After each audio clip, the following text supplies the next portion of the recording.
ਸਤਨਾਮ ਵਾਹਿਗੁਰੂ ਸਾਹਿਬ JIO.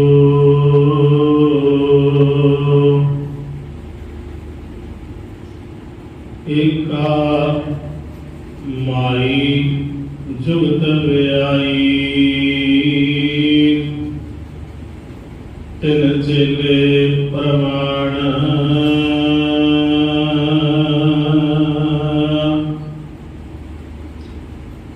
ਇੱਕ ਸੰਸਾਰੀ ਇੱਕ ਭੰਡਾਰੀ, ਇੱਕ ਲਾਏ ਦੀਵਾਨ।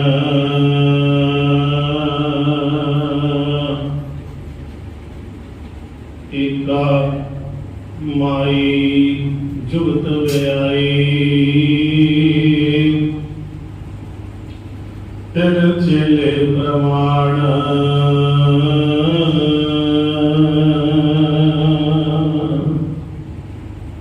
ਇੱਕ ਸੰਸਾਰੀ ਇੱਕ ਭੰਡਾਰੀ, ਇੱਕ ਲਾਏ ਦੀਵਾਨ। ਜਿਵ ਤਿਸ ਭਾਵੈ ਤਿਵੈ ਚਲਾਵੈ, ਜਿਵ ਹੋਵੈ ਫਰਮਾਨ। ਉਹ ਵੇਖੈ ਓਨਾ ਨਦਰ ਨਾ ਆਵੈ, ਬਹੁਤਾ ਇਹੋ ਵਿਡਾਣ।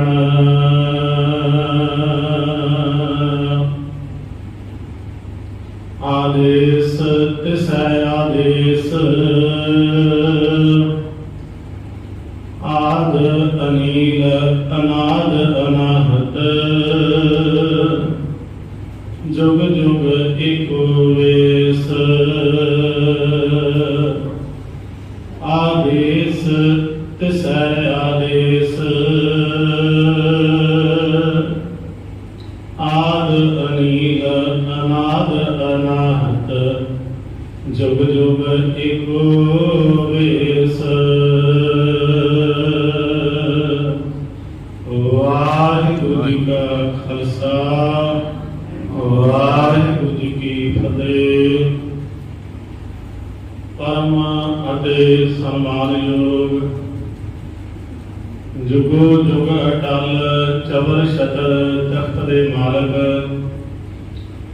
ਸਾਹਿਬ ਸ੍ਰੀ ਗੁਰੂ ਗ੍ਰੰਥ ਸਾਹਿਬ ਜੀ ਦੀ ਪਾਵਨ ਪਵਿੱਤਰ ਹਜ਼ੂਰੀ ਅੰਦਰ ਅਦਬ ਸਤਿਕਾਰ ਸਹਿਤ ਜੁੜ ਮਿਲ ਬੈਠੇ ਸਤ ਸੰਗੀ ਪਿਆਰਿਓ, ਵੱਡੇ ਭਾਗਾਂ ਦੁਆਰਾ ਸਤ ਸੰਗਤ ਰੂਪੀ ਅਮੁੱਲ ਘੜੀਆਂ ਪ੍ਰਾਪਤ ਹੋਈਆਂ ਹਨ। ਪ੍ਰੇਮ ਭਾਵਨਾ ਸਹਿਤ ਆਪ ਜੀ ਨੇ ਸਿਮਰਨ ਵਿੱਚ ਹਾਜ਼ਰੀਆਂ ਭਰੀਆਂ ਹਨ। ਆਓ ਧੰਨ ਸ਼੍ਰੀ ਗੁਰੂ ਗ੍ਰੰਥ ਸਾਹਿਬ ਮਹਾਰਾਜ ਜੀ ਦੀ ਅੰਮ੍ਰਿਤ ਗੁਰਬਾਣੀ ਦੀ ਜੋ ਲੜੀਵਾਰ ਵਿਚਾਰ ਚੱਲ ਰਹੀ ਹੈ, ਧੰਨ ਗੁਰੂ ਨਾਨਕ ਪਾਤਸ਼ਾਹ ਮਹਾਰਾਜ ਜੀ ਦੀ ਪਾਵਨ ਰਚਨਾ ਗੁਰੂ ਬਾਬੇ ਦੇ ਮੁਖਾਰ ਬਿਰਦ ਤੋਂ ਚਰਨ ਕੀਤੀ ਜਪ ਬਾਣੀ ਦੀ ਅੱਜ ਆਪਾਂ 3ਵੀਂ ਪੌੜੀ ਦੀ ਵਿਚਾਰ ਸਾਂਝੀ ਕਰਨੀ ਹੈ। 29 ਪੌੜੀਆਂ ਦੀ ਵਿਚਾਰ ਆਪਾਂ ਤਕਰੀਬਨ ਸਰਵਣ ਕਰ ਚੁੱਕੇ ਹਾਂ। ਸੋ ਆਓ ਸਤਿਗੁਰੂ ਪਾਤਸ਼ਾਹ ਮਹਾਰਾਜ ਜੀ ਦਾ ਇਹ ਜੋ ਗੁਰਬਾਣੀ ਦਾ ਪਾਵਨ ਸ਼ਬਦ ਪੌੜੀਆਂ ਦੇ ਰੂਪ ਵਿੱਚ ਚੱਲ ਰਿਹਾ ਹੈ, ਆਓ ਇਸ ਦੀ ਵਿਚਾਰ ਨੂੰ ਗੁਰੂ ਮਹਾਰਾਜ ਜੀ ਦੀ ਕਿਰਪਾ ਦੁਆਰਾ ਸਮਝਣ ਦਾ ਯਤਨ ਕਰੀਏ। ਅਦਬ ਸਤਿਕਾਰ ਸਹਿਤ ਗੁਰੂ ਬਖਸ਼ੀ ਫਤਿਹ ਪ੍ਰਵਾਨ ਕਰੀਏ। ਆਖੋ ਜੀ ਵਾਹਿਗੁਰੂ ਜੀ ਕਾ ਖਾਲਸਾ, ਵਾਹਿਗੁਰੂ ਜੀ ਕੀ ਫਤਿਹ। ਪਿਛਲੀਆਂ ਪੌੜੀਆਂ ਦੇ ਵਿੱਚ ਆਪਾਂ 16 ਦੀ ਪੌੜੀ ਤੋਂ ਬਾਅਦ ਮੁੰਡਾ ਸੰਤੋਖ ਸਰਮਪਤ ਝੋੜੀ ਧਿਆਨ ਕੀ ਗ੍ਰਹਿਣ ਦੇ ਭੂਤ ਖਿੰਦਾ ਕਾਲ ਕੁਆਰੀ ਕਾਇਆ ਜੁਗ ਡੰਡਾ ਪ੍ਰਤੀਤ।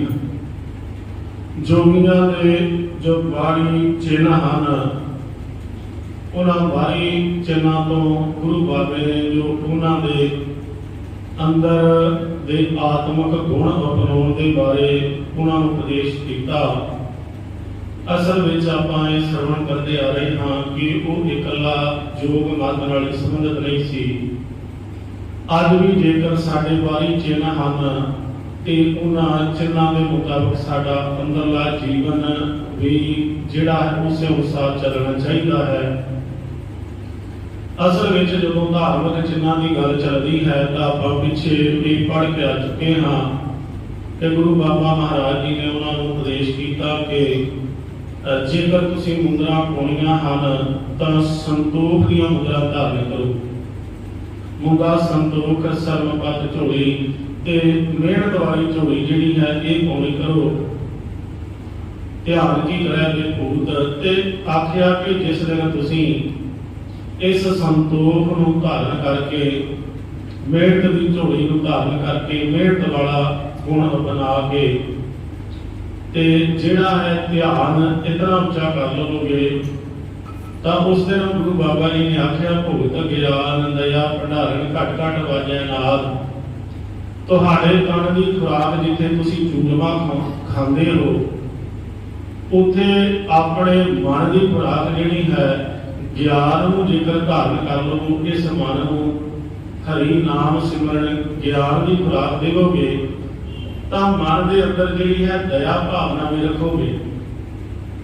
ਜੇਕਰ ਦਇਆ ਭਾਵਨਾ ਦੇ ਨਾਲ ਇਹ ਗਿਆਨ ਰੂਪੀ ਗੁਣ ਲੋਕਾਂ ਵਿੱਚ ਵੰਡਣ ਦੀ ਤੁਹਾਨੂੰ ਜਾਚ ਆ ਗਈ ਤਾਂ ਕਹਿ ਲਵੇ ਫਿਰ ਇਹ ਇਕੱਲਾ ਤੁਹਾਡਾ ਇਹ ਚੂਰਮਾ ਜਿਹੜਾ ਹੈ ਇਹ ਤਨ ਦੀ ਖੁਰਾਕ ਹੀ ਨਹੀਂ ਰਹਿ ਜਾਵੇਗਾ, ਤੁਹਾਡਾ ਮਨ ਵੀ ਇਹਦੇ ਨਾਲ ਤ੍ਰਿਪਤ ਹੋ ਜਾਵੇਗਾ। ਕੱਲ ਹੀ ਆਪਾਂ ਪੜ੍ਹ ਕੇ ਸਰਵਣ ਕੀਤਾ ਹੈ ਭੁਗਤ ਗਿਆਨ ਦਇਆ ਭੰਡਾਰਨ ਘਟ ਘਟ ਵਾਜੈ ਨਾਦ। ਦਇਆ ਭਾਵਨਾ ਦੇ ਨਾਲ ਗਿਆਨ ਨੂੰ ਸੀਮਤ ਰੱਖੋਗੇ। ਜੇਕਰ ਆਪਣੇ ਤੱਕ ਸੀਮਤ ਰੱਖੋਗੇ ਤਾਂ ਜਿਵੇਂ ਪਹਿਲਾਂ ਤੁਸੀਂ ਪਹਾੜਾਂ ਦੀਆਂ ਕੰਧਾਂ ਵਿੱਚ ਕੇਵਲ ਆਪਣੇ ਲੋਕ ਪ੍ਰਲੋਕ ਨੂੰ ਸਵਾਰਨ ਵਾਸਤੇ ਲੁਕੇ ਹੋਏ ਹੋ। ਜੇਕਰ ਇਸ ਗਿਆਨ ਨੂੰ ਆਪਣੇ ਤੱਕ ਸੀਮਤ ਨਾ ਰੱਖੋਗੇ ਤਾਂ ਭਾਵਨਾ ਦੇ ਨਾਲ ਦੂਜੇ ਤੱਕ ਪਹੁੰਚਾਉਣ ਦਾ ਯਤਨ ਕਰੋਗੇ ਤਾਂ ਇਹਦੇ ਨਾਲ ਅਸਲ ਵਿੱਚ ਤੁਹਾਡੇ ਮਨ ਦੀ ਖੁਰਾਕ ਦਾ ਵੀ ਹਿੱਸਾ ਬਣ ਜਾਵੇਗਾ। ਭੁਗਤ ਗਿਆਨ ਦਇਆ ਭੰਡਾਰਨ ਘਟ ਘਟ ਵਾਜੈ ਨਾਦ। ਫਿਰ ਆ ਸਿੰਗੀ ਤੇ ਨਾਦ ਜਿਹੜੇ ਨੇ ਵਾਰ-ਵਾਰ ਤੁਹਾਨੂੰ ਵਜਾਣੇ ਨਹੀਂ ਪੈਣਗੇ। ਇਹ ਨਾਦ ਜਿਹੜਾ ਹੈ ਤੁਹਾਡੇ ਅੰਦਰ ਆਤਮਿਕ ਗੂੰਜਣ ਲੱਗ ਪਵੇਗਾ। ਜਿਨ੍ਹਾਂ ਦੀ ਜੇਕਰ ਗੁਰੂ ਬਾਬਾ ਜੀ ਨੇ ਬਾਣੀ ਦੇ ਅੰਦਰ ਗੱਲ ਕੀਤੀ ਤੇ ਵੇਖੋ ਪਹਿਲਾਂ ਵੀ ਆਪਾਂ ਇਹ ਵਿਚਾਰ ਜਿਹੜੀ ਹੈ ਸਾਂਝੀ ਕੀਤੀ ਹੈ ਕਿ ਚਿੰਨ੍ਹ ਕਿਸੇ ਵਕਤ ਇਸ ਕਰਕੇ ਦਿੱਤੇ ਗਏ ਕਿ ਇਹਨਾਂ ਦਾ ਕੁਝ ਨਾ ਕੁਝ ਭਾਵ ਜ਼ਰੂਰ ਸੀ, ਇਸ ਕਰਕੇ ਚਿੰਨ੍ਹ ਦਿੱਤੇ ਗਏ ਸਨ। ਪਰ ਸਮੇਂ ਦੀ ਹੋਂਦ ਨੇ ਉਹਨਾਂ ਚਿੰਨ੍ਹਾਂ ਦੀ ਜਿਹੜੀ ਹੈ ਆਉਣ ਵਾਲੇ ਲੋਕਾਂ ਨੇ ਉਹਨਾਂ ਚਿੰਨ੍ਹਾਂ ਦੇ ਅਨੁਸਾਰ ਆਪਣੇ ਜੀਵਨ ਨੂੰ ਨਾ ਢਾਲਿਆ। ਜਿਵੇਂ ਚਿੰਨ੍ਹ ਜਿਹੜਾ ਹੈ ਬਹੁਤ ਜ਼ਰੂਰੀ ਹੈ। ਦੇਖੋ ਚਿੰਨ੍ਹ ਇੱਕ ਸਮਝਣ ਦਾ ਨੁਕਤਾ ਹੁੰਦਾ ਹੈ। ਬਾਹਰੀ ਤੌਰ ਤੇ ਅਸੀਂ ਸੜਕਾਂ ਤੇ ਜਾਂਦੇ ਹਾਂ ਤੇ ਚਿੰਨ੍ਹ ਕਿੰਨੀ ਸਾਡੀ ਮਦਦ ਕਰਦੇ ਨੇ। ਵੇਖੋ ਲਾਲ ਬੱਤੀ ਆ ਜਾਂਦੀ ਹੈ, ਉਸ ਚਿੰਨ੍ਹ ਦਾ ਭਾਵ ਹੁੰਦਾ ਰੁਕਣ ਤੋਂ, ਅਸੀਂ ਰੁਕ ਜਾਂਦੇ ਹਾਂ। ਉਹਨਾਂ ਨੇ ਸਮਾਜ ਨੂੰ ਇੱਕ ਟ੍ਰੈਫਿਕ ਦੇ ਚਿੰਨ੍ਹ ਦਿੱਤੇ ਨੇ, ਭਾਈ ਲਾਲ ਬੱਤੀ ਆ ਗਈ ਤੇ ਰੁਕਣਾ ਹੈ। ਤੇ ਜੇ ਉਹਦੀ ਥਾਂ ਤੇ ਉਹਨਾਂ ਨੇ ਹਰੀ ਬੱਤੀ ਵੀ ਦਿੱਤੀ ਹੁੰਦੀ ਰੁਕਣ ਵਾਸਤੇ ਤੇ ਹਰੀ ਬੱਤੀ ਆ ਜਾਂਦੀ ਤੇ ਅਸੀਂ ਰੁਕ ਜਾਣਾ ਸੀ। ਹੁਣ ਉਹਨਾਂ ਚਿੰਨ੍ਹਾਂ ਤੋਂ ਭਾਵ ਉਹ ਲਾਲ ਜਾਂ ਹਰਾ ਕੋਈ ਜਿਹੜਾ ਹੈ ਕੋਈ ਖਾਸ ਪੂਜਣਯੋਗ ਨਹੀਂ ਹੈ। ਉਹ ਕੇਵਲ ਸਾਨੂੰ ਅੰਦਰੋਂ ਸਮਝਣ ਵਾਸਤੇ ਹੈ, ਚਿੰਨ੍ਹ ਸੁਚੇਤ ਕਰਦਾ ਹੈ, ਇਹ ਕੰਮ ਕਰਦਾ ਹੈ। ਲਾਲ ਬੱਤੀ ਸਾਨੂੰ ਸੁਚੇਤ ਕਰਦੀ ਹੈ, ਸਾਡੇ ਮਨ ਨੂੰ ਸੰਦੇਸ਼ ਦਿੰਦੀ ਹੈ ਕਿ ਇੱਥੇ ਰੁਕ ਜਾ। ਹਰੀ ਬੱਤੀ ਆ ਜਾਂਦੀ ਹੈ, ਉਹਦੇ ਤੋਂ ਸਾਨੂੰ ਸਿਗਨਲ ਮਿਲਦਾ ਹੈ, ਸੰਦੇਸ਼ ਮਿਲਦਾ ਹੈ, ਮੈਸੇਜ ਮਿਲਦਾ ਮਨ ਨੂੰ ਵੀ ਹੁਣ ਅਸੀਂ ਲੰਘ ਜਾਈਏ। ਇਸੇ ਤਰ੍ਹਾਂ ਹੀ ਅਸੀਂ ਬਾਹਰ ਸਮਾਜ ਵਿੱਚ ਵਿਚਰਦੇ ਹਾਂ। ਪਖਾਨੇ ਨੇ ਬਾਸ਼ਰ ਬਣੇ ਹੋਏ ਨੇ, ਉਹਨਾਂ ਦੇ ਇੱਕ ਪਾਸੇ ਜਿਹੜਾ ਹੈ ਫੀਮੇਲ ਦੀ ਤਸਵੀਰ ਬਣੀ ਹੋਈ ਹੈ, ਇੱਕ ਪਾਸੇ ਮੇਲ ਦੀ ਤਸਵੀਰ ਬਣੀ ਹੋਈ ਹੈ। ਵੇਖੋ ਜਿਹੜਾ ਪੜ੍ਹਨ ਵਾਲਾ ਹੈ ਉਹਨੂੰ ਪੜ੍ਹ ਕੇ ਪਤਾ ਲੱਗੇਗਾ, ਪਰ ਜਿਹੜਾ ਅਨਪੜ੍ਹ ਹੁੰਦਾ ਹੈ ਨਾ ਉਹਨੂੰ ਵੀ ਤਸਵੀਰ ਵੇਖ ਕੇ ਅੰਦਾਜ਼ਾ ਹੋ ਜਾਂਦਾ ਹੈ ਭਾਈ ਬੀਬੀਆਂ ਵਾਲਾ ਜਿਹੜਾ ਹੈ ਇਧਰਲੇ ਪਾਸੇ ਤੇ ਜਿਹੜਾ ਮਰਦਾਂ ਵਾਲਾ ਇਧਰਲੇ ਪਾਸੇ ਨੇ। ਚਿੰਨ੍ਹ ਕਿੰਨੀ ਮਦਦ ਕਰਦੇ ਨੇ। ਇਸੇ ਤਰ੍ਹਾਂ ਜਿਹੜੇ ਨੇ ਕਿਸੇ ਵਕਤ ਤੇ ਧਾਰਮਿਕ ਚਿੰਨ੍ਹ ਇਸੇ ਲਈ ਦਿੱਤੇ ਤੇ ਇਹਨਾਂ ਦੇ ਨਾਲ ਸਾਡੇ ਅੰਦਰ ਕੁਝ ਇਖਲਾਕੀ ਗੁਣ ਪੈਦਾ ਹੋ ਸਕਣ। ਵੇਖੋ ਕਿਸੇ ਦਿਨ ਸਮਾਂ ਬਣਿਆ ਤੇ ਆਪਾਂ ਕਕਾਰਾਂ ਦੇ ਉੱਪਰ ਵੀ ਜਿਹੜੀ ਹੈ ਵਿਚਾਰ ਕਰਾਂਗੇ। ਇਹ ਕਿਰਪਾਨ ਕੜਾ ਕੰਘਾ ਕੇਸ ਸਾਨੂੰ ਜਿਹੜੇ ਦਿੱਤੇ ਗਏ ਨਾ ਸਾਡੇ ਸਿੱਖਾਂ ਦੇ ਬਾਰੇ ਧਾਰਮਿਕ ਚਿੰਨ੍ਹ ਇਹ ਵੀ ਜਿਹੜੇ ਨੇ ਸਾਨੂੰ ਇਸੇ ਕਰਕੇ ਦਿੱਤੇ ਕਿ ਸਾਡੇ ਅੰਦਰ ਦੇ ਜਿਹੜੇ ਗੁਣ ਨੇ ਉਹ ਪ੍ਰਗਟ ਹੋ ਸਕਣ। ਵਕਾਰਾਂ ਤੋਂ ਅਸੀਂ ਬਚ ਸਕੀਏ। ਸੋ ਇਸੇ ਕਰਕੇ ਉਹਨਾਂ ਜੋਗੀਆਂ ਨੇ ਯੋਗ ਮਤ ਨਾਲ ਸੰਬੰਧਿਤ ਜੋ ਧਾਰਮਿਕ ਚਿੰਨ੍ਹ ਪਹਿਨੇ ਹੋਏ ਸਨ ਗੁਰੂ ਬਾਬੇ ਦੇ ਸੁਭਾਅ ਮੁਤਾਬਕ, ਕਿਉਂਕਿ ਆਪਾਂ ਬਾਣੀ ਦੇ ਵਿੱਚੋਂ ਗੁਰੂ ਨਾਨਕ ਪਾਤਸ਼ਾਹ ਦਾ ਸੁਭਾਅ ਜਾਣਿਆ ਨਾ, ਜਿੰਨਾ ਕੁ ਆਪਾਂ ਬਾਣੀ ਪੜਾਂਗੇ ਗੁਰੂ ਸਾਹਿਬਾਨਾਂ ਦੇ ਉਹਨਾਂ ਨੇੜੇ ਹੋ ਜਾਵਾਂਗੇ।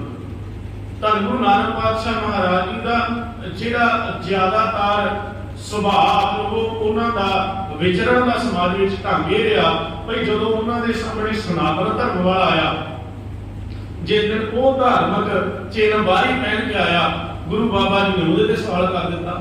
ਜਿਸ ਦਿਨ ਕਿਸੇ ਮੌਲਵੀ ਨੇ ਨਮਾਜ਼ਾਂ ਪੜ੍ਹੀਆਂ ਤੇ ਬਾਹਰੀ ਅਡੰਬਰ ਕੀਤਾ, ਅੰਦਰਲਾ ਜੀਵਨ ਨਹੀਂ ਸੀ, ਤੇ ਗੁਰੂ ਬਾਬਾ ਜੀ ਨੇ ਉਹਨੂੰ ਵੀ ਆਖਿਆ ਕਿ ਭਾਈ ਮੇਰੇ ਵਸੀਤ ਸਿਰਤ ਮਸਲਾ ਆਕਤ ਲਾਲ ਕੁਰਾਨ। ਇਸੇ ਤਰ੍ਹਾਂ ਜਿਸ ਦਿਨ ਜੋਗੀ ਆਏ ਤੇ ਉਹਨਾਂ ਜੋਗੀਆਂ ਨੂੰ ਇਹ ਉਪਦੇਸ਼ ਕੀਤਾ ਕਿ ਪਿਆਰਿਓ ਆ ਬਾਹਰ ਦੀਆਂ ਜਿਹੜੀਆਂ ਮੁਦਰਾ ਨੇ, ਆ ਝੋਲੀ ਏ, ਆ ਸਿੰਗੀ ਜਿਹੜੀ ਖੱਪਰ ਚਿੱਪੀ ਤੇ ਲੈ ਕੇ ਤੁਸੀਂ ਜਾਂਦੇ ਹੋ ਤੇ ਇਹਨਾਂ ਦੇ ਨਾਲ ਕੇਵਲ ਸਾਰੀ ਜ਼ਿੰਦਗੀ ਮੰਗਦੇ ਰਹੇ। ਮੰਗਣਾ ਤੁਹਾਡਾ ਖਤਮ ਨਹੀਂ ਹੋਇਆ, ਕਿਉਂਕਿ ਮਨ ਦੇ ਅੰਦਰ ਸੰਤੋਖ ਸਬਰ ਸਿਰਤ ਰੂਪੀ ਗੁਣ ਨਹੀਂ ਨਾ ਧਾਰਨ ਹੋਇਆ, ਤੇ ਕੇਵਲ ਤੁਸੀਂ ਬਾਹਰੋਂ ਆ ਜਟਾਵਾਂ ਵਧਾ ਲਈਆਂ, ਮੁੰਦਰਾਂ ਪਹਿਨ ਲਈਆਂ, ਝੋਲੀ ਪਾ ਲਈ, ਮੰਗਣ ਵਾਸਤੇ ਤੁਰ ਪਏ, ਸਾਰੀ ਜ਼ਿੰਦਗੀ ਇਹੀ ਕਰਮ ਕੀਤਾ ਹੈ। ਇਹਦੇ ਨਾਲ ਤੁਹਾਡੀ ਉਮਰ ਵਿੱਚ ਤੇ ਵਾਧਾ ਹੋਇਆ, ਲੋਕ ਤੁਹਾਨੂੰ ਪੂਜਦੇ ਨੇ, ਆਖਦੇ ਨੇ ਭਈ ਸਾਰਿਆਂ ਤੋਂ ਉੱਤਮ ਪੁਰਖ ਨੇ, ਅਤੀਤ ਪੁਰਖ ਨੇ, ਪਰ ਅਸਲ ਵਿੱਚ ਤੁਹਾਡਾ ਅੰਦਰ ਵਾਲਾ ਜੀਵਨ ਤੇ ਨਹੀਂ ਨਾ। ਤੁਸੀਂ ਏਦਾਂ ਕਰੋ, ਸੰਤੋਖ ਧਾਰਨ ਕਰੋ, ਦਇਆ ਭਾਵਨਾ ਰੱਖੋ, ਗਿਆਨ ਆਤਮਿਕ ਗਿਆਨ ਨੂੰ ਮਨ ਦੀ ਖੁਰਾਕ ਬਣਾਓ। ਜਿਸ ਦਿਨ ਇਸ ਤਰੀਕੇ ਨਾਲ ਸਮਾਜ ਵਿੱਚ ਵਿਚਰੋਗੇ ਨਾ, ਉਸ ਦਿਨ ਪਿਆਰਿਓ ਜਿਹੜਾ ਅੰਦਰੋਂ ਜਿਹੜਾ ਤੁਹਾਡੇ ਜਿਹੜੇ ਤ੍ਰਿਸ਼ਨਾ ਹੈ ਨਾ, ਉਹ ਖਤਮ ਹੋ ਜਾਵੇਗੀ, ਮੰਗਣ ਦੀ ਬੁੱਧੀ ਚਲੀ ਜਾਵੇਗੀ, ਵਾਰ-ਵਾਰ ਮੰਗਣਾ ਨਹੀਂ ਪਵੇਗਾ। ਤਾਂ ਸਤਿਗੁਰੂ ਪਾਤਸ਼ਾਹ ਮਹਾਰਾਜ ਜੀ ਨੇ ਉੱਥੇ ਯੋਗ ਮਤ ਨਾਲ ਸੰਬੰਧਿਤ ਜਿਹੜੇ ਪੁਰਖ ਆਏ, ਜੋਗੀ ਆਏ, ਬਚਨਦਰਨਾਥ ਆਇਆ, ਇਹਨਾਂ ਵਿੱਚੋਂ ਕਈ ਸੰਤ ਜਿਹੜੇ ਆਏ ਤੇ ਉਹਨਾਂ ਨੂੰ ਆਤਮਿਕ ਉਪਦੇਸ਼ ਦੇ ਕੇ ਸਮਝਾਉਣਾ ਕੀਤਾ।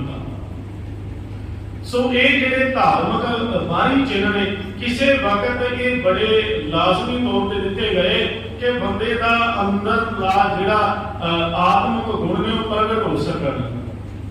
ਇਸੇ ਤਰੀਕੇ ਨਾਲ ਇਹ ਚਿੰਨ੍ਹ ਦਿੱਤੇ ਜਾਂਦੇ ਨੇ, ਪਰ ਉਹ ਜਿਹੜਾ ਅੰਦਰਲਾ ਜੀਵਨ ਹੈ ਮਨੁੱਖ ਦਾ ਉੱਥੇ ਦਾ ਉੱਥੇ ਰਹਿ ਗਿਆ, ਉਹ ਉੱਥੇ ਹੀ ਪਿਆ ਰਿਹਾ।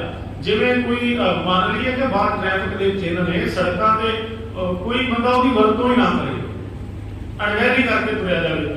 ਵੇਖੋ ਸਾਡੇ ਦੇਸ਼ ਵਿੱਚ ਪਹਿਲਾਂ ਤਾਂ ਇਹ ਚੱਲ ਜਾਂਦਾ ਸੀ, ਬਾਹਰਲੇ ਦੇਸ਼ਾਂ ਵਿੱਚ ਜਾਂਦੇ ਆ ਉੱਥੇ ਅਣਗਹਿਲੀ ਪ੍ਰਮਾਣ ਨਹੀਂ ਕੀਤੀ ਜਾਂਦੀ।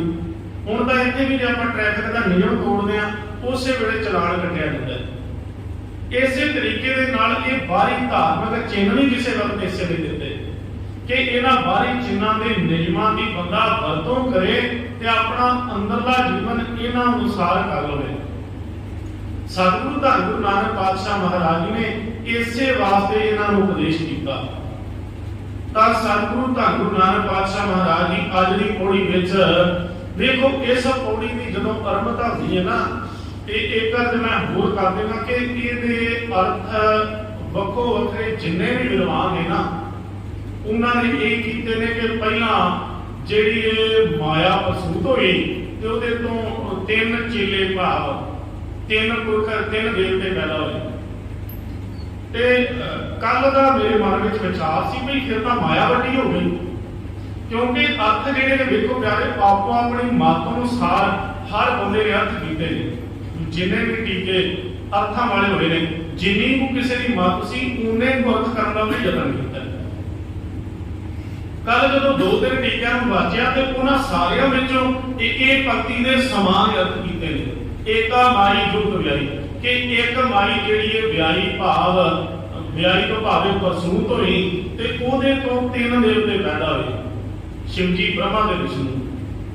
ਇਹਦਾ ਮਤਲਬ ਹੈ ਭਈ ਮਾਇਆ ਪਹਿਲਾਂ ਆਈ।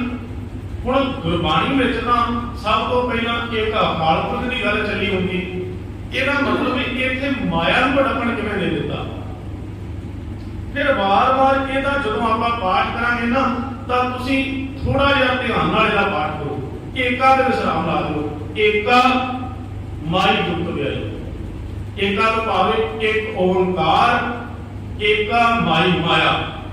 ਇੱਕ ਓੰਕਾਰ ਤੇ ਮਾਇਆ ਦਾ ਸੰਜੋਗ ਹੋਇਆ ਉਹਨਾਂ ਦੋਨਾਂ ਦੇ ਸੰਯੋਗ ਤੋਂ ਤਿੰਨ ਸ਼ਕਤੀਆਂ ਪੈਦਾ ਹੋਈਆਂ। ਭਾਵ ਮਾਇਆ ਪੈਦਾ ਨਹੀਂ ਹੋਈ। ਇਹਦਾ ਮਤਲਬ ਤਾਂ ਅਸੀਂ ਮਾਇਆ ਨੂੰ ਵੱਡਾ ਮੰਨ ਲਵਾਂਗੇ ਕਿ ਮਾਇਆ ਹੀ ਰੱਬ ਹੈ, ਨਹੀਂ। ਏਕਾ ਮਾਈ ਜੁਗਤ ਵਿਆਈ, ਇੱਕ ਓੰਕਾਰ ਅਕਾਲ ਪੁਰਖ ਤੇ ਮਾਇਆ ਦਾ, ਕਿਉਂਕਿ ਵਿਆਈ ਦਾ ਤਾਂ ਪ੍ਰਸੂਤ ਹੋਣਾ ਹੈ ਨਾ। ਵਿਆਈ ਹਰਿਆਣੇ ਵਿੱਚ ਬਹੁਤ ਸ਼ਬਦ ਵਰਤਿਆ ਜਾਂਦਾ ਹੈ, ਬੈਂਸ ਵਿਆਈ ਗਈ ਆਖਦੇ ਨੇ, ਤੇ ਵਿਆਈ ਦਾ ਅਰਥ ਹੈ ਪ੍ਰਸੂਤ ਹੋਣਾ, ਜਨਮ ਦੇਣਾ, ਕਿਸੇ ਨੂੰ ਬੱਚੇ ਨੂੰ ਜਨਮ ਦੇਣਾ। ਤੇ ਦੇਖੋ ਮਾਇਆ ਤੋਂ ਜਿਹੜੇ ਨੇ ਤਿੰਨ ਦੇਵਤੇ, ਉਹਨਾਂ ਦਾ ਜਨਮ ਕਿਵੇਂ ਹੋਇਆ ਹੋਵੇਗਾ, ਕਿਉਂਕਿ ਸੰਯੋਗ ਦਾ ਕਿਸੇ ਦਾ ਚਾਹੀਦਾ।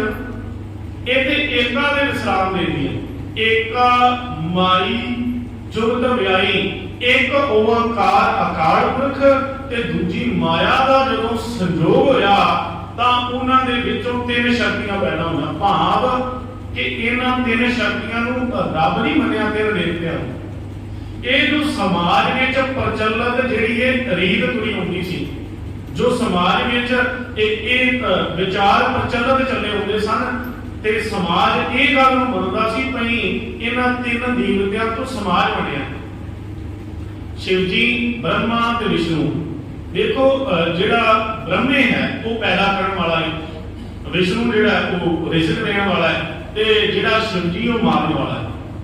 ज्ञानी मस्कीन सिंह जी आज्ञा करते सन, उन्हें बड़े वधिया शब्द दसदे आखदे ने साडे हिंदुस्तान दे विच ना जिहड़े ने विष्णु के मंदिर भी बहुत ने ते शिव जी के मंदिर तां बहुत ही ज्यादा ने, ते कहते कि ब्रह्मे का मंदिर बहुत घट ने, एक आध मंदिर शायद ब्रह्मे का हो, क्योंकि बंदा जिहड़ा देखो जिहड़ा पैदा करने वाला ना उन्होंने छेती भुल जाता है। ब्रह्मे पैदा करने वाला ते विष्णु रिजक देता है, रिजक बंदे को चाहिए, कोई मंगण वास्ते कोई विष्णु का भी मंदिर पड़े ने, ते शिव जी तो उन्हें लोगों को डर होता क्योंकि मौत का देवता है। शिव जी के मंदिर जगह जगह से बनाए हुए, ਇਹਦਾ ਮਤਲਬ ਹੈ ਉਹ ਗਿਆਨੀ ਮਸਕੀਨ ਜੀ ਆਖਿਆ ਕਰਦੇ ਸੀ, ਕਹਿ ਲਗੇ ਬ੍ਰਹਮੇ ਦਾ ਮੰਦਰ ਹੀ ਏਕਾ ਦੇ, ਕਿਉਂਕਿ ਬੰਦਾ ਜਿਹਨੇ ਪੈਦਾ ਕੀਤਾ ਉਹਨੂੰ ਭੁਲਾ ਦਿੰਦਾ ਹੈ, ਕਿਉਂਕਿ ਉਹਦੇ ਤੋਂ ਕੀ ਡਰ ਹੈ। ਇੱਕ ਵਾਰ ਜਨਮ ਲੈ ਲਿਆ, ਇੱਕ ਵਾਰ ਕੰਮ ਹੋ ਗਿਆ, ਬਾਅਦ ਵਿੱਚ ਤੂੰ ਕੌਣ ਤੇ ਮੈਂ ਕੌਣ। ਇਸ ਕਰਕੇ ਸੰਸਾਰ ਵਿੱਚ ਬ੍ਰਹਮੇ ਦੇ ਮੰਦਰ ਘੱਟ ਬਣੇ ਨੇ।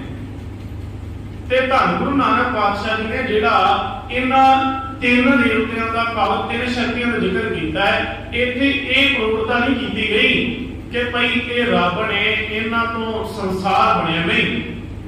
इत्थे जिहड़ी गल दे उपर जोर दिता गया, एक ओंकार अकाल पुरख परमात्मा ही एक है। जदों जोगियां नूं सिद्धां नूं ये सवाल किया गया, उन्हां आख्या कि पातशाह दसो तेरे संसार किवें बनया, तां उन्हां ने आख्या सारे घोंसले जिहड़े चुकी फिरदे उन्हां नूं पासे रख दिओ। कोई आंदा अपनी ब्रह्मा जन्म देने वाला सी, संसार नूं विष्णु रिजक देने वाला सी। धन गुरु नानक पातशाह आखदे ने नहीं, एक ओंकार अकाल पुरख पहला आप प्रगट होया, फिर माया का जदों संयोग रलिया ते कहण लगे ओदे तो तीन शक्तियां पैदा हो गईयां जिहदे नाल संसार बनना शुरू हो गया। जिवें आपां शब्द पढ़दे आए हां गुरबाणी दे विचों, आपी मैं आप साजियो, पहला उस परमात्मा ने अपना आप पैदा किया, पहला माया ने जन्म नहीं लिया, पहला अकाल पुरख खुद इत्थे प्रगट होया। जिस नूं गुरु बाबे ने आख्या भाई असल में असीं आखांगे कि नाम जिहड़ा गुरु नानक पातशाह महाराज जी ते वेले तो ही नाम सिमरन शुरू होया नहीं। धन गुरु नानक पातशाह आखदे ने जे ये गल मन्नोगे तो यह गल पूरा झूठ है कि नाम जिहड़ा मेरे को शुरू होया। कहने लगे नहीं, उस अकाल पुरख का नाम जो सच है ना, ओहदा कहने लगे जदों तो ये ब्रह्मांड सिरजिया, जदों तो इस सारे पसारे की रचना हुई है, इस सारे पसारे की रचना के आद ओहदे मुढ़ तो भी पहला दा है परमात्मा का। इसलिए गुरु नानक पातशाह महाराज जी ने अपने शब्दों के फुल स्टॉप मोहर नहीं लगा दी गई कि इत्थे नाम सिमरन जिहड़ा हुणे जिवें पैदा होया, जिवें तर्क ना समझिया जे, जिवें आम अवतारी पुरखां ने आख्या सी भई मैं ही दुनिया दे विच नाम हां, मैं ही भगवान हां, मैं ही नाम देंदा हां, मैं ही मारदा हां, मैं ही लोकां नूं जन्म देंदा हां। इस तरीके दे नाल ਤਾਂ ਹੀ ਆਪਾਂ ਕੁਝ ਦਿਨ ਪਹਿਲਾਂ ਇਹ ਵਿਚਾਰ ਸਰਵਣ ਕੀਤੀ ਸੀ ਕਿ ਜੋਗੀਆਂ ਨੇ ਇਹ ਗੱਲ ਮੰਨ ਲਈ ਸੀ। ਉਹਨਾਂ ਆਪਸ ਵਿੱਚ ਆਖਿਆ ਸੀ, ਕਹਿਣ ਲੱਗੇ ਨਾਨਕ ਤਾਂ ਕਿਸੇ ਗੱਲ ਦਾ ਵੀ ਦਾਅਵਾ ਨਹੀਂ ਕਰਦਾ। ਇਹਦੀ ਸਭ ਤੋਂ ਵੱਡੀ ਗੱਲ ਇਹ ਹੈ ਕਿ ਇਹ ਬੰਦਾ ਕਿਸੇ ਵੀ ਗੱਲ ਦਾ ਦਾਅਵਾ ਨਹੀਂ ਕਰਦਾ ਕਿ ਸਾਰਾ ਕੁਝ ਮੈਂ ਹੀ ਹਾਂ। ਇਹ ਤਾਂ ਸਾਰਾ ਕੁਝ ਮੰਨਦਾ ਹੀ ਅਕਾਲ ਪੁਰਖ ਨੂੰ ਹੈ। ਫਿਰ ਜਦੋਂ ਪਰਮਾਤਮਾ ਦੀ ਗੱਲ ਆਈ ਤਾਂ ਗੁਰੂ ਨਾਨਕ ਪਾਤਸ਼ਾਹ ਨੇ ਇਹ ਥੋੜਾ ਆਖਿਆ ਭਈ ਅੱਜ ਮੈਂ ਹੀ ਦੁਨੀਆ ਨੂੰ ਨਾਮ ਦਿੱਤਾ। ਉਹਨਾਂ ਆਖਿਆ ਆਦ ਸੱਚ, ਦੁਨੀਆ ਦੇ ਮੁੱਢ ਤੋਂ ਚੱਲਿਆ ਹੁੰਦਾ ਪਰਮਾਤਮਾ, ਕੋਈ ਅੱਜ ਦਾ ਨਹੀਂ ਹੈ। ਆਦ ਸੱਚ, ਜੁਗਾਦ ਸੱਚ, ਸਮੇਂ ਵਿੱਚ ਵੀ ਸੱਚ ਅਕਾਲ ਪੁਰਖ ਮੌਜੂਦ ਰਿਹਾ। ਧੰਨ ਗੁਰੂ ਨਾਨਕ ਪਾਤਸ਼ਾਹ ਜੀ ਨੇ ਉਹਨਾਂ ਜੋਗੀਆਂ ਨੂੰ ਉਪਦੇਸ਼ ਕੀਤਾ, ਕਹਿਣ ਲੱਗੇ ਇਹ ਗੱਲ ਭੁੱਲ ਜਾਵੋ ਕਿ ਇਸ ਸੰਸਾਰ ਦੀ ਉਤਪਤੀ ਇਹਨਾਂ ਤਿੰਨ ਸ਼ਕਤੀਆਂ ਨਾਲ ਹੋਈ। ਕਹਿਣ ਲੱਗੇ ਨਹੀਂ, ਇਹ ਸਾਰੇ ਤਾਂ ਖੁਦ ਉਹਦੇ ਤੋਂ ਪੈਦਾ ਹੋਏ ਨੇ। ਕਹਿਣ ਲੱਗੇ ਇੱਕ ਓਮਕਾਰ ਅਕਾਲ ਪੁਰਖ ਪਰਮਾਤਮਾ ਆਪ, ਏਕਾ ਮਾਈ, ਇੱਕ ਪਰਮਾਤਮਾ ਪੈਦਾ ਹੋਇਆ, ਫਿਰ ਮਾਇਆ ਦਾ ਸੰਜੋਗ ਰਲਿਆ। ਏਕਾ ਮਾਈ ਜੁਗਤ ਵਿਆਈ, ਤਿੰਨ ਚੇਲੇ ਪ੍ਰਮਾਣ। ਚੇਲੇ ਦਾ ਅਰਥ ਇੱਥੇ ਚੇਲਾ ਨਹੀਂ, ਚੇਲੇ ਦਾ ਅਰਥ ਹੈ ਪੁੱਤਰ। ਅਕਾਲ ਪੁਰਖ ਤੇ ਮਾਇਆ ਦਾ ਸੰਜੋਗ ਹੋਇਆ। ਪਹਿਲਾਂ ਉਹ ਆਪ ਪੈਦਾ ਹੋਇਆ, ਆਪੀ ਨੇ ਆਪ ਸਾਜਿਓ, ਆਪੀ ਨੇ ਰਚਿਓ ਨਾਓ, ਕਿਉਂਕਿ ਆਪਣਾ ਨਾਮ ਨਹੀਂ ਤਾਂ ਉਹਨੇ ਆਪ ਰਚਿਆ ਨਾ। ਜਿਵੇਂ ਆਪਾਂ ਸੁਖਮਨੀ ਸਾਹਿਬ ਵਿੱਚ ਪੜ੍ਹਦੇ ਹਾਂ, ਨਾਮ ਕੇ ਧਾਰੇ ਸਗਲੇ ਜੰਤ, ਨਾਮ ਕੇ ਧਾਰੇ ਖੰਡ ਬ੍ਰਹਿਮੰਡ, ਨਾਮ ਕੇ ਧਾਰੇ ਆਕਾਸ਼ ਪਤਾਲ, ਸਾਰੇ ਨਾਮ ਉਹਦੇ ਤੋਂ ਪੈਦਾ ਹੋਏ। ਆ ਖੰਡ ਬ੍ਰਹਿਮੰਡ ਤੇ ਸਾਰੇ ਆ ਵਨਸਪਤੀ ਜਿੰਨੇ ਵੀ ਨਾਮ ਬਣੇ ਸਾਰੇ ਉਹਦੇ ਤੋਂ ਬਣੇ। ਇਹਦੇ ਤੋਂ ਭਾਵੇਂ ਪਹਿਲਾਂ ਪਰਮਾਤਮਾ ਅਕਾਲ ਪੁਰਖ ਆਪ ਪੈਦਾ ਹੋਇਆ, ਆਪੀ ਨੇ ਆਪ ਸਾਜਿਓ, ਆਪੀ ਨੇ ਰਚਿਓ ਨਾਮ, ਆਪਣੇ ਨਾਮ ਦੀ ਰਚਨਾ ਕਰਨ ਵਾਲਾ ਵੀ ਆਪ ਸੀ। ਆਪੀ ਨੇ ਆਪ ਸਾਜਿਓ, ਆਪੀ ਨੇ ਰਚਿਓ ਨਾਉ, ਦੁਈ ਕੁਦਰਤ ਸਾਜੀ। ਹੁਣ ਆਉਂਦਾ ਇੱਥੇ ਮਾਇਆ ਦਾ ਜ਼ਿਕਰ ਕਿ ਪਹਿਲਾਂ ਅਕਾਲ ਪੁਰਖ ਪੈਦਾ ਹੋਇਆ, ਫਿਰ ਉਹਦੇ ਬਾਅਦ ਕੁਦਰਤ, ਮਾਇਆ ਮਾਈ, ਦੁਈ ਕੁਦਰਤ ਸਾਜੀ ਹੈ। ਕਰ ਆਸਣ ਵਿਖੋ ਚਾਓ, ਉਹਨੇ ਕੁਦਰਤ ਸਾਜੀ, ਮਾਇਆ ਸਾਜੀ, ਤੇ ਇਹ ਸਾਰਾ ਕੁਝ ਸਾਜ ਕੇ ਉਹ ਆਪ ਆਸਣ ਲਾ ਕੇ ਵੇਖਣ ਲੱਗ ਪਿਆ। ਹੁਣ ਇਸੇ ਪੌੜੀ ਦੇ ਵਿੱਚ ਜੇਕਰ ਹੋਣਾ ਹੈ ਕਿ ਜਾ ਕੇ ਉਹ ਵੇਖਿਆ, ਉਹਨਾਂ ਨਜ਼ਰ ਨਾ ਆਵੇ। ਉਹ ਵੇਖਦਾ ਹੈ, ਪਰਮਾਤਮਾ ਵੇਖਦਾ ਹੈ, ਪਰ ਉਹ ਜਿਹੜਾ ਵੇਖ ਰਿਹਾ ਹੈ ਉਹਨਾਂ ਨਜ਼ਰ ਨਾ ਆਵੇ। ਭਾਵ ਉਹਨਾਂ ਨੂੰ ਨਜ਼ਰ ਨਹੀਂ ਆਉਂਦਾ ਜਿਹੜੇ ਪਰਮਾਤਮਾ ਨੂੰ ਵੇਖਦੇ ਹਨ। ਸਤਿਗੁਰੂ ਪਾਤਸ਼ਾਹ ਜੀ ਨੇ ਉਹਨਾਂ ਨੂੰ ਉਪਦੇਸ਼ ਕੀਤਾ, ਕਹਿਣ ਕਿ ਇੱਕ ਅਕਾਲ ਪੁਰਖ ਪੈਦਾ ਹੋਇਆ, ਉਹਦੇ ਤੋਂ ਮਾਇਆ ਬਣੀ, ਤੇ ਮਾਇਆ ਤੋਂ ਇਹ ਸਾਰੀਆਂ ਸ਼ਕਤੀਆਂ ਪੈਦਾ ਹੋਈਆਂ। ਮਾਰੈ ਰੱਖੈ ਏਕੋ ਆਪ, ਇਸ ਕੋਈ ਦੇਵਤਾ ਮਾਰਨ ਤੇ ਰੱਖਣ ਵਾਲਾ ਨਹੀਂ, ਇਹ ਕੇਵਲ ਪ੍ਰਤੀਬਿੰਬ ਵਰਤੇ ਗਏ। ਮਾਰੈ ਰੱਖੈ ਏਕੋ ਆਪ, ਮਾਨੁਖ ਕਹਿ ਕਿਛ ਨਾਹੀ ਹਾਥ। ਮਾਰਨ ਵਾਲਾ, ਪੈਦਾ ਕਰਨ ਵਾਲਾ, ਰਿਜ਼ਕ ਦੇਣ ਵਾਲਾ ਉਹ ਅਕਾਲ ਪੁਰਖ ਪਰਮਾਤਮਾ ਖੁਦ ਆਪ ਹੈ। ਸਤਿਗੁਰੂ ਪਾਤਸ਼ਾਹ ਕਥਨ ਕਰਦੇ ਨੇ ਏਕਾ ਮਾਈ ਜੁਗਤ ਵਿਆਈ, ਤਿੰਨ ਚੇਲੇ ਪ੍ਰਵਾਨ। ਸਤਿਗੁਰੂ ਪਾਤਸ਼ਾਹ ਜੀ ਨੇ ਆਖਿਆ ਇੱਕ ਅਕਾਲ ਪੁਰਖ ਪਹਿਲਾਂ ਇਸ ਸੰਸਾਰ ਵਿੱਚ ਪੈਦਾ ਹੋਇਆ, ਉਹਨੇ ਆਪਣਾ ਰੂਪ ਵਿਖਾ ਲਿਆ।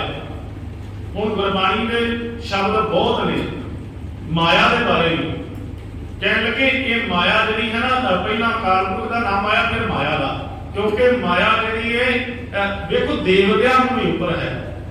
ਸਰਪਨੀ ਤੇ ਉੱਪਰ ਨਹੀਂ ਬਲਿਆ, ਜਿਨ ਬ੍ਰਹਮਾ ਵਿਸ਼ਨ ਮਹਾਦੇਵ ਚਲਿਆ। ਕਿਉਂਕਿ ਦੇਵਤਿਆਂ ਤੋਂ ਉੱਪਰ ਕਿਉਂ ਹੈ? ਕਿਉਂਕਿ ਦੇਵਤੇ ਵੀ ਇਹਨੇ ਛੱਡ ਲਏ ਸਨ। ਆਪਾਂ ਪੜ੍ਹਿਆ ਹੀ ਹੈ ਇਸ ਦੇਵਤਿਆਂ ਦੇ ਇਤਿਹਾਸ ਵਿੱਚੋਂ ਕਿਵੇਂ ਇੰਦਰ ਡੋਲ ਜਾਂਦਾ ਹੈ, ਕਿਵੇਂ ਬ੍ਰਹਮੇ ਵੀ ਡੋਲ ਜਾਂਦਾ ਹੈ, ਤੇ ਇਸੇ ਤਰ੍ਹਾਂ ਸ਼ਿਵ ਜੀ ਤੇ ਵਿਸ਼ਨੂੰ ਡੋਲਦੇ ਨੇ। ਇਸ ਕਰਕੇ ਇਹਦਾ ਮਤਲਬ ਹੈ ਕਿ ਉਹ ਡੋਲਦੇ ਰਹੇ, ਮਾਇਆ ਇਹਨਾਂ ਤੋਂ ਉੱਪਰ ਹੋਈ, ਮਾਇਆ ਇਹਨਾਂ ਤੋਂ ਉੱਪਰ ਦੀ ਖੇਡ ਹੈ। ਸਰਪਣੀ ਦੇ ਉੱਪਰ ਨਹੀਂ ਬਲਿਆ, ਜਿਨ ਬ੍ਰਹਮਾ ਵਿਸ਼ਨ ਮਹਾਦੇਵ ਚਲਿਆ। ਦੇਵਤੇ ਵੀ ਇਸ ਮਾਇਆ ਨੇ ਛੱਡ ਲਏ। ਵੇਖੋ ਕਿ ਆਮ ਮਨੁੱਖ ਦੀ ਕੀ ਗੱਲ ਸੀ, ਪਰ ਇਸ ਮਾਇਆ ਦੇ ਉੱਪਰ ਇੱਕ ਅਕਾਲ ਪੁਰਖ ਹੈ ਜਿਹਦੇ ਉੱਪਰ ਇਹਦਾ ਜਿਸ ਮਾਇਆ ਦਾ ਅਕਾਲ ਪੁਰਖ ਦੇ ਉੱਪਰ ਕੋਈ ਪ੍ਰਭਾਵ ਨਹੀਂ ਚੱਲਦਾ। ਜੇਕਰ ਹੁਣ ਪ੍ਰਾਤਨ ਟੀਕਿਆਂ ਦੇ ਅਨੁਸਾਰ ਆਪਾਂ ਅਰਥ ਪੜ੍ਹਦੇ ਆਈਏ ਤੇ ਉਹਨਾਂ ਸਾਰਿਆਂ ਦੇ ਵਿੱਚ ਹੀ ਅਰਥ ਕੀਤੇ ਨੇ कि पहला माया ही माया प्रसूत हुई कि तीन देवते ਉਹਦੇ ਤੋਂ पैदा होए, पर नहीं, माया तो ऊपर है परमात्मा। माया दीन निर्लेपता विच है, माया की पकड़ विच नहीं है। सतगुरु गुरु अमरदास पातशाह जी ने कथन किया है, ये माया जित हर विसर है, जिहदे नाल परमात्मा भुल जाता है। ਇਹਦਾ मतलब माया होर है ते रब परमात्मा एक अलग मैटर है, दोनों इकट्ठे नहीं। माया नूं परमात्मा का रूप नहीं देना। यह माया जित हर विसर है, माया की है जिहदे नाल रब भुल जाता है। मोह भजै भाव दूजा लाया, जिहदे नाल मोह की पकड़ होवे ते द्वैत भावना का ख्याल मनुख के मन में प्रगट हो जाए। एक शब्द गुरबाणी दे विच है तां बहुत महंगा, पर जदों आपां पढ़ के समझण दा यतन करांगे ना नामदेव जी का, तां वो समझ आउण लग पैंदा है। शब्द आपां कोई देर पहले पढ़िया सी, पहल कुड़िए कुंडरक वना तांचे हंसा छगले जना। पहल कुड़िए कि पहल कुड़िए पहला की होया इस संसार विच, कुंडरक वना। कुंडरक आखदे ने कमल दे फुੱਲ ਨੂੰ। ਤੇ ਇੱਥੇ ਦੇਖੋ ਗੁਰਬਾਣੀ ਦੇ ਜਿਹੜੇ ਉਹਨਾਂ ਅਰਥ ਟੀਕੇਕਾਰਾਂ ਨੇ ਕੀਤੇ ਨੇ, ਉਹਦੇ ਅਨੁਸਾਰ ਮੈਂ ਦੱਸ ਰਿਹਾ ਕਿ ਉਹਨਾਂ ਕੁੰਡਰਕ ਦੇ ਅਰਥ ਕਮਲ ਫੁੱਲ ਕੀਤੇ ਨੇ। ਪਹਿਲ ਕੁੜੀਏ ਕੁੰਡਰਕ ਵਨਾ ਤਾਂਚੇ ਹੰਸਾ ਸਗਲੇ ਜਨਾ, ਕ੍ਰਿਸ਼ਨਾ ਤੇ ਜਾਨੂ ਹਰ ਹਰ ਨਚੰਤੀ ਨਾਚਨਾ। ਇੱਥੇ ਕ੍ਰਿਸ਼ਨਾ ਦੇ ਅਰਥ ਅਵਤਾਰ ਕ੍ਰਿਸ਼ਨ ਨਹੀਂ ਹਨ, ਕ੍ਰਿਸ਼ਨਾ ਦੇ ਅਰਥ ਨੇ ਮਾਇਆ। ਕਿਉਂਕਿ ਕ੍ਰਿਸ਼ਨਾ ਦੇ ਅਰਥ ਗੁਰਬਾਣੀ ਵਿੱਚ ਇਹ ਵੀ ਆਏ ਨੇ ਨਾ कि जिथे काला रंग वरत्या गया उथे कृष्णा शब्द भी वरत्या। जिवें गुरबाणी में आया काजी कृष्णा हुआ, और काली जिहड़ा काला हो गया मानदा, काजी कृष्णा हुआ, क्योंकि कृष्ण अवतार काले रंग दे सन। इस करके जिथे काले रंग की गल आई, प्रतिबिंब वरत्या, उथे कृष्णा शब्द वरत्या। कृष्णा ते जानू, कृष्णा माया ਜਿਹਦੇ ਨਾਲ ਵਕਾਰਾਂ ਦੀ ਕਾਲ ਚੁੰਮਦੀ ਹੈ। ਸਤਿਗੁਰੂ ਪਾਤਸ਼ਾਹ ਕਥਨ ਕਰਦੇ ਹਨ, ਪਹਿਲ ਕੁੜੀਏ ਕੁੰਡਰਕ ਵਨਾ ਤਾਂਚੇ ਹੰਸਾ ਸਗਲੇ ਜਨਾ, ਕ੍ਰਿਸ਼ਨਾ ਤੇ ਜਾਨੂ ਹਰ ਹਰ ਨਚੰਤੀ ਨਾਚਨਾ। ਇੱਕ ਕ੍ਰਿਸ਼ਨਾ ਮਾਇਆ ਤੋਂ ਸਾਰੀ ਸ੍ਰਿਸ਼ਟੀ ਨੱਚ ਰਹੀ ਹੈ। ਕ੍ਰਿਸ਼ਨਾ ਤੇ ਜਾਨੂ ਹਰ ਹਰ ਨਚੰਤੀ ਨਾਚਨਾ। ਪਹਿਲ ਪੁਰਸਾਵੇਰਾ, ਪੁਰਸਾਵੇਰਾ ਦਾ ਅਰਥ ਹੈ ਅਕਾਲ ਪੁਰਖ, ਅਥੂਨ ਪੁਰਸਾ ਦਮਰਾ। ਪੁਰਸਾ ਦਮਰਾ ਮਾਇਆ। ਹੁਣ ਇਹ ਅਰਥ ਏਕਾ ਮਾਈ ਭਾਵ ਇੱਕ ਅਕਾਲ ਪੁਰਖ ਤੇ ਦੂਜਾ ਮਾਇਆ। ਪਹਿਲ ਪੁਰਸਾਵੇਰਾ, ਪਹਿਲਾ ਅਕਾਲ ਪੁਰਖ, ਫਿਰ ਉਸ ਤੋਂ ਬਾਅਦ ਦੂਜਾ ਮਾਇਆ। ਪਹਿਲ ਪੁਰਸਾਵੇਰਾ ਅਥੂਨ ਪੁਰਸਾ ਦਮਰਾ, ਅਸਗਾ ਅਸ ਉਸਗਾ ਹਰ ਕਾ ਬਾਗਰਾ ਨਾਚੈ ਪਿੰਦੀ ਮੈਂ ਸਾਗਰ। ਹੁਣ ਸਤਿ ਭਗਤ ਨਾਮਦੇਵ ਜੀ ਨੇ ਇੱਥੇ ਜਿਹੜੇ ਅਰਥ ਕੀਤੇ ਨੇ, ਕਹਿ ਲੱਗੇ ਪਹਿਲਾ ਅਕਾਲ ਪੁਰਖ ਪਰਮਾਤਮਾ ਤੇ ਫਿਰ ਦੂਜੀ ਮਾਇਆ ਸੰਸਾਰ ਵਿੱਚ ਪ੍ਰਗਟ ਹੋਈ। ਏਕਾ ਮਾਈ ਜੁਗਤ ਵਿਆਈ। ਜੁਗਤ ਇਸ ਤਰੀਕੇ ਦੇ ਨਾਲ ਮਾਇਆ ਜਿਹੜੀ ਇਹ ਪ੍ਰਸੂਤ ਹੋਈ, ਅਕਾਲ ਪੁਰਖ ਤੇ ਮਾਇਆ ਦਾ ਸੰਯੋਗ ਹੋਇਆ ਤੇ ਉਹਦੇ ਤੋਂ ਇਹ ਤਿੰਨ ਸ਼ਕਤੀਆਂ ਪੈਦਾ ਹੋ ਗਈਆਂ, ਜਿਨ੍ਹਾਂ ਦੇ ਨਾਲ ਦੇਖੋ ਇਹ ਸੰਸਾਰ ਬਣਨ ਲੱਗ ਪਿਆ। ਏਕਾ ਮਾਈ ਜੁਗਤ ਵਿਆਈ, ਤਿੰਨ ਚੇਲੇ ਪ੍ਰਮਾਣ, एक संसारी, एक भंडारी, एक लाए दीवान। देखो इत्थे भी हुण असीं जिहड़ा है आम तौर ते टप्पा खा जांदे जदों ये समझ लैंदे आ भई संसारी जिहड़ा है विष्णु है, भंडारी जिहड़ा विष्णु है ते संसारी जिहड़ा है ब्रह्मा है, ते दीवान ला के मारन वाला शिव जी। नहीं, इन्हां दे नाल एक शब्द लगा है ते एक भी नूं लगा है जिहड़ा एक वचन है, कक्के दे थल्ले औंकड़ कदे ना भुल्लिओ जी। सतगुरु पातशाह कहना करदे ने एक संसारी भाव इक्को ही संसार नूं रिजक देने वाला है एक अकाल पुरख परमात्मा। ये तीन देवते नहीं नूं चलाने वाले, एक संसारी संसार की क्रिया नूं चलाने वाला, एक संसारी एक भंडारी। भंडारी रिजक देने वाला भी कोई ब्रह्मे नहीं है जिवें आम तौर ते जिहड़ी ये पुरातन रीत चली आउंदी है। एक भंडारी, एक अकाल पुरख परमात्मा जिहड़ा पिछे एका दसिया है, एका माई जुगत व्याई, वो एक है भंडारी, एक संसारी एक भंडारी। देखो परमात्मा एडा वड्डा भंडारी है ना, जिस शब्द के अंतरीव अर्थ आप समझने हो। देखो इन्ना वड्डा रिजक दा दाता है, असी जिहड़े जीवां नूं अखां नाल नहीं ना वेख सकते, उन्हां नूं भी रिजक दे जांदा। एक तां अपने दृश्यमान अखां दे सामने जीव ने, आ सारियां जूनां जिहड़ियां रिजक परमात्मा दा खा रही हैं। कोई दिन पहले आप जिक्र किया कि पत्थर के कीड़े जो रिजक नहीं आता, पर ये तो अगाह फिर पानी में आख्या कह लगे वो कीड़े ने जेड़े नजर ही नहीं आते अखा नाल, उन्होंने भी परमात्मा रिजक नहीं जाता। कणक में जो कीड़ा लग जाता ना, नजर नहीं चाहता, कणक के दाने बिल्कुल उन्होंने छेक हो जाते हैं, उन्होंने कीड़ा तो लग जाता पर कीड़ा नजर नहीं आता। इन्ना बरीक होंगे ना, जो माइक्रोस्कोप के नाल तुसीं देखोगे तो कीड़ा नजर पैगा। कणक के विच जिहड़ा कीड़ा लगदा, देखो रिजक लै गया उत्थों, खसमै नदरी कीड़ा आवे। खसमै नदरी रब नूं नजर आउंदा, सानूं नहीं नजर आउंदा। खसमै नदरी कीड़ा आवे, ओहदी नजर विच आ जांदा ना, सानूं तां नहीं आउंदा, सानूं तां विखाई नहीं दिंदा, पर नहीं रब दी नजर विच ओह भी उहनूं भी भंडारी ओह दाता रिजक देई जांदा है जेड़ा साडियां अखां 'ਚ नजर नहीं आ रहा। खसमै नदरी कीड़ा आवे जेते चुकै दाने, उन्हां नूं भी रिजक देई जांदा जेड़े सानूं नजर नहीं आउंदे पर रब नूं नजर आउंदा है।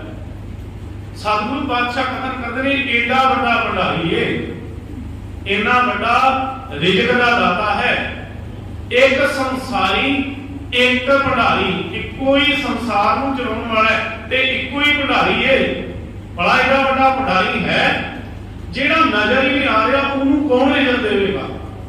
आ दुनिया के बादशाह, आ देवी देवते की रिजक दे सकते हैं किसी को? रब तो उन्होंने भी रिजक दे जाता है जेड़े नजर ही नहीं आते किसी को। एक संसारी एक भंडारी एक लाए दीवान, दीवान का अर्थ मारन वाली वो क्रिया जी आम तौर पर समाज में दसिया गया भाई शिव जी जो खत्म करने वाला है, दीवान ला के खत्म करना है, नहीं दीवान ला के दुनिया को लै करने वाला भी वो करता पुरख आप ही है।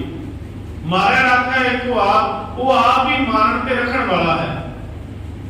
एक संसारी एक भंडारी एक लाए दीवान, जिन ते सुभाव है।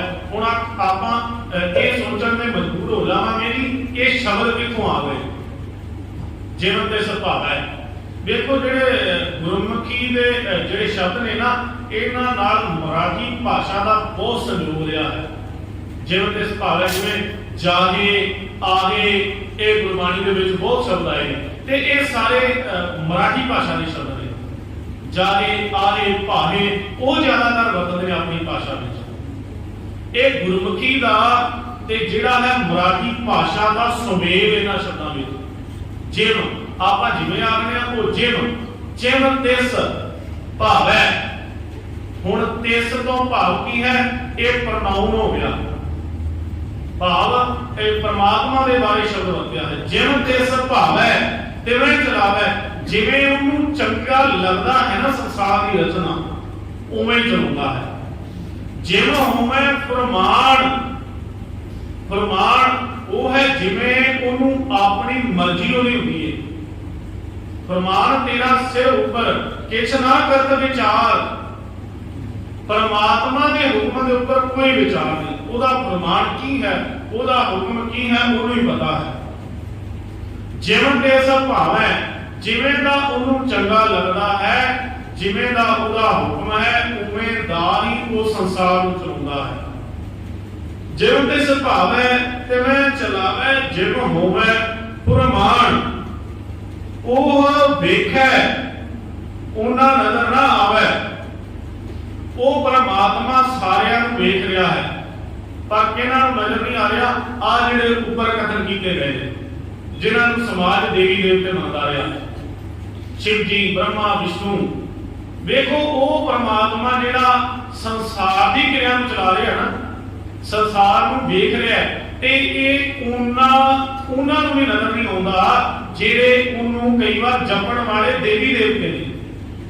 वो वेखै उन्ना नजर ना आवे, बहुता यो विडाण, विडाण दा ते हैरान होना, आश्चर्य। एक आश्चर्यता वाली ये गल है कि रब जिहड़ा सारी संसारी क्रिया नूं वेख रहा, ये उन्हां नूं भी नज़र नहीं आउंदा जिहड़े देवी देवते ने, जिहड़े उहनूं जपण वाले ने।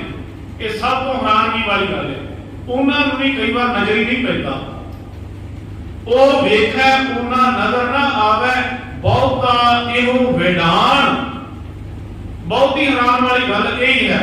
आदेश तिसै आदेश, इत्थे हुण जदों आदेश शब्द वरत्या ना, पहला भी आप पढ़ के आ गए हाँ कि वह आदेश आपदे सन जोगी एक दूजे नूं मिलण वास्ते। इसदा मतलब है भाई जे जोगियां नाल ही वार्ता चल रही है।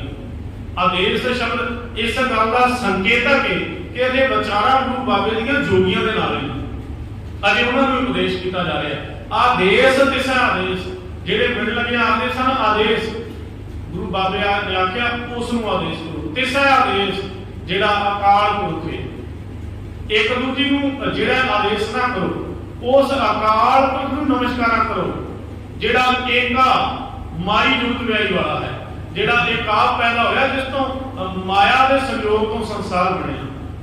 आदेश तिसै आदेश, आदि नील अनादि अनाहत जुग जुग एको वेश, जिहदा जुगां जुगां विच इक्को ही वेश है, जिहड़ा जुगां जुगां विच बदलदा नहीं है। हर युग दे विच वेखो परमात्मा जिहड़ा है उहदा रूप नहीं बदलिया। जेकर अज असीं देखने अज जो कुछ परमात्मा के बारे विचार है वही आदि युगां विच भी नहीं है। रोज असीं पढ़दे हां, हर युग युग भगत आया पैज रखदा आया राम राजे। जेकर हर युग दे विच परमात्मा ने पैज रखी तो पैज का मतलब है अज भी रख रहा है, अज भी उहदे बशिंदे उहनूं जपण वाले जिहड़े हन अज भी उहनां दी पग ढकदा है परमात्मा। जुग जुग एको वेश, अज भी जेकर मनुख कर्म करता है ना, देखो एकर करे सो एकर पाए, कोई ना पकड़िए किसे काए। अज भी जिहड़ा है जेकर अज बंदा इत्थे गलत करेगा ना इस हाथ नाल ते दूजे हाथ नाल उहदा नतीजा उहनूं मिल जावे। ਇਹ ਤਾਂ ਦੂਜੇ ਯੁੱਗਾਂ ਦੇ ਵਿੱਚ ਹੀ ਸੀ ਨਾ। ਸਤਿਯੁਗ ਦੇ ਵਿੱਚ ਜੇਕਰ ਕੋਈ ਕਰਮ ਕਰਦਾ ਸੀ ਉਹਦੇ ਪਰਿਵਾਰ ਨੂੰ ਜਾਂ ਨਗਰ ਨੂੰ ਜਿਹੜਾ ਹੈ ਉਹਦਾ ਮੁਆਵਜ਼ਾ ਦੇਣਾ ਪੈਂਦਾ ਸੀ, ਭੁਗਤਣਾ ਪੈਂਦਾ ਸੀ। ਪਰ ਸਤਿਗੁਰੂ ਪਾਤਸ਼ਾਹ ਦੇ ਕਦਰ ਕਰ ਰਹੇ ਨੇ, ਕਹਿਣ ਲੱਗੇ ਕਲਯੁਗ ਦੇ ਵਿੱਚ ਇੰਨਾ ਅਕਾਲ ਪੁਰਖ ਦਾ ਪ੍ਰਤਾਪ ਹੈ, ਇੰਨਾ ਬੰਦੇ ਨੂੰ ਕਹਿਣ ਲੱਗੇ ਇੱਥੇ ਇੱਕ ਹੱਥ ਨਾਲ ਮਾੜਾ ਕਰੋ, ਦੂਜੇ ਨਾਲ ਭੁਗਤਣ ਵਾਸਤੇ ਤਿਆਰ ਹੋ।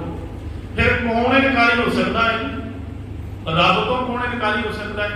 ਇਹਦਾ मतलब है हर युग ਵਿੱਚ हर समय ਵਿੱਚ ਰੱਬ ਨਹੀਂ ਬਦਲਿਆ, ਬੰਦੇ ਬਦਲਦੇ ਰਹੇ।